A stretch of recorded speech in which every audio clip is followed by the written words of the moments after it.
Welcome to Watch Mojo, and today we're counting down our picks for the top 10 funniest boss fights in video games. But before I cleanse this planet for good, I'm gonna avenge my daughter. Please, my lord, let me live. I'll never go back there again. Drop your weapon. For this list, we'll be looking at some of the most hilarious big bads we've encountered over the years. Some of them will be end bosses, so be warned that there are some spoilers. Did a different bad guy have you cracking up? Let us know in the comments. Number 10, Francis, Super Paper Mario.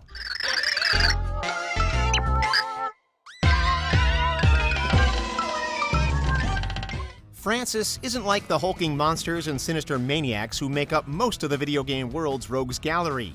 A geeky chameleon who spends most of his time on his laptop, he's perhaps one of the least intimidating bosses you're ever likely to encounter.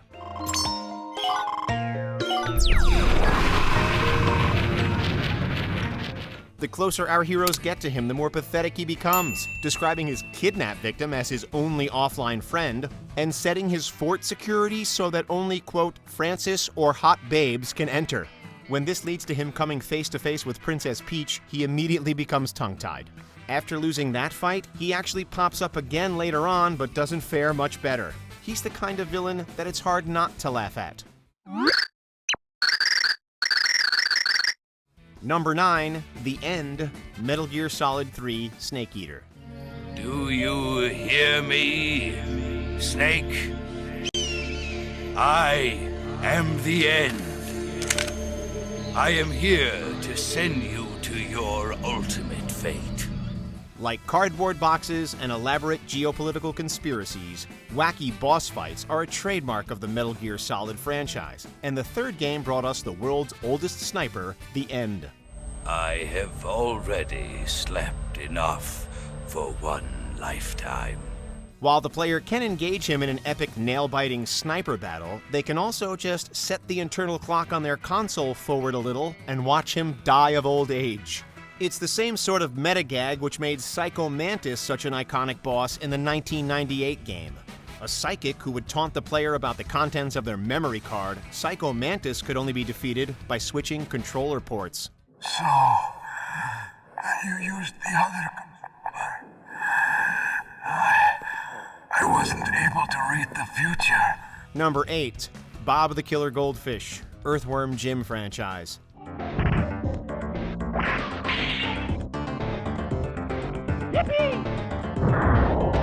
When your hero is a space-traveling worm, it's always going to be a challenge to provide them with an antagonist who's even sillier than they are.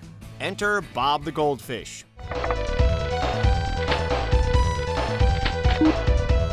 Confined to his glass bowl, Bob is jealous of Jim's suit and plots to steal it for himself.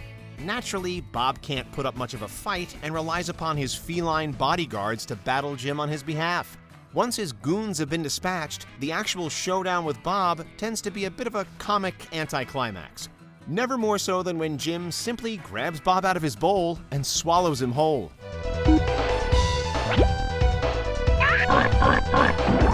Number 7, Handsome Jack, Borderlands 2.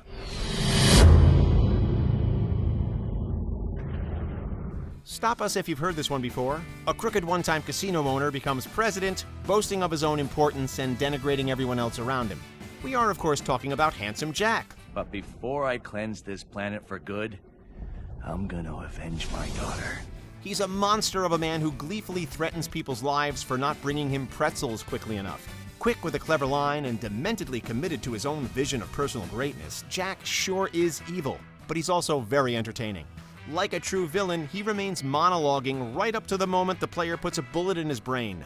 By that point, you may have grown so fond of his egotistic ramblings that you almost don't want to pull the trigger. Almost. You want to prove me wrong? You want to stop the greatness that is Handsome Jack? Well, come and get me. Number 6, Jinroku, Ghosts of Tsushima. You want to fight me? Yes, it's the only way. If that's your wish, I accept. With its painterly visual style and somber echoes of Akira Kurosawa films, funny isn't really the first thing that comes to mind when you think of this samurai epic. Ghost of Tsushima, however, still knows how to pull off a great gag once in a while. I don't want to die. I surrender. When Jinroku challenges you to a duel, the scene is perfectly set for a classic sword fight. The two fighters stare each other down under the moonlight on a quiet hillside, slowly unsheathing their blades. The tension builds steadily up to a breaking point, and then Jinroku throws down his sword and begs for his life. It's a perfectly executed bit of Indiana Jones-ish misdirection. I know. Please, my lord, let me live. I'll never go back there again. Number 5. LeChuck, The Secret of Monkey Island.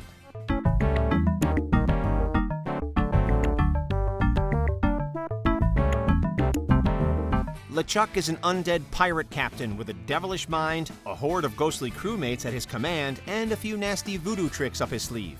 All things considered, he should make for a formidable foe.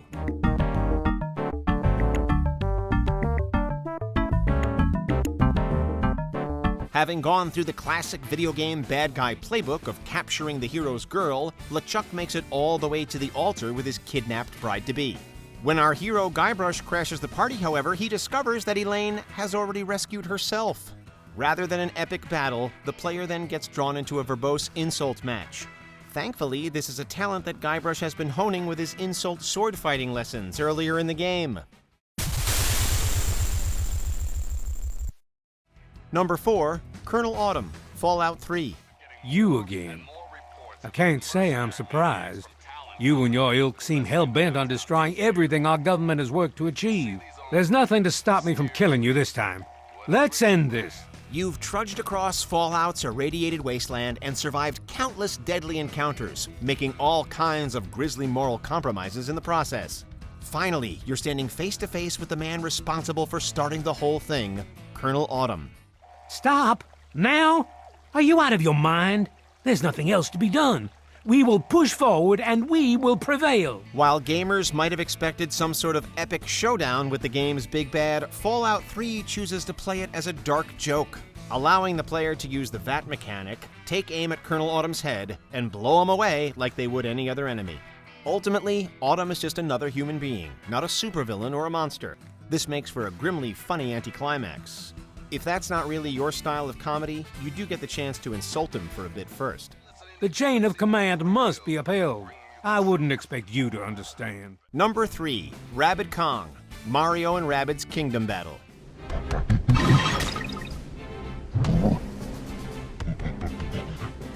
Combining the odd world of Super Mario and those raving Rabbids was always going to lead to a lot of bizarre sights. The game's submersive sense of humor, however, is all part of its overall wacky charm, and nowhere is that more perfectly encapsulated than in the boss battle against the hulking Rabbid Kong.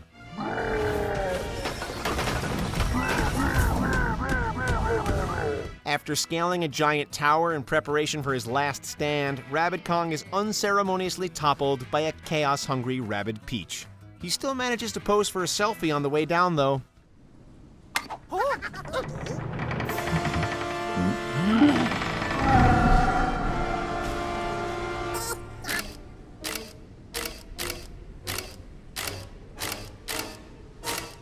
Number 2, The Great Mighty Poo, Conker's Bad Fur Day.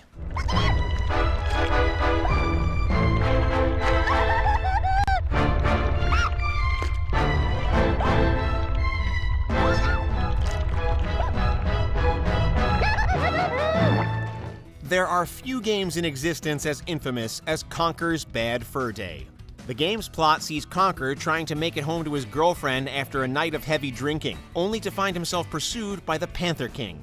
As he gets increasingly sidetracked from his main mission, Conker faces off against all kinds of bizarre bad guys. But nowhere is the game's childish, weird-out sense of humor more overt, however, than the battle with the Great Mighty Poo. A huge supply of tish comes from my chocolate starfish. How about some scat, you little twat? It's not a nickname. He's a literal pile of opera-singing excrement who must be defeated using toilet paper and a great mighty flush. Gross. Oh, I'm going! No!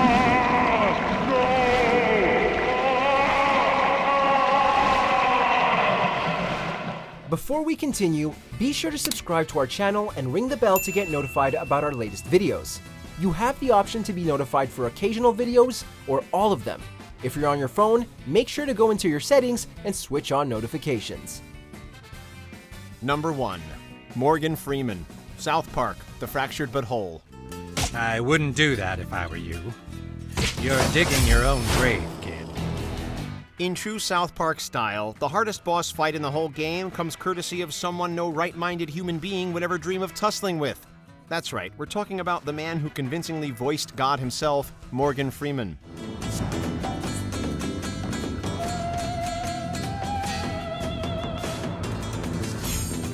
It's an optional boss fight, but the player best be ready should they choose to take on the beloved actor. If signature moves like the glistening freckles don't get you, the $1 million bitch slap just might. The game has lots of hilarious showdowns, but this one most effectively captures the what the heck am I watching feeling of all the show. It also makes for one of the most unforgettable boss fights in recent memory. You have potential, kid. Maybe I'll leave the old taco shop to you in my will. In the mood for more awesome gaming content? Be sure to check out this video here on Mojo Plays. And don't forget to subscribe and ring the bell to be notified about our latest videos.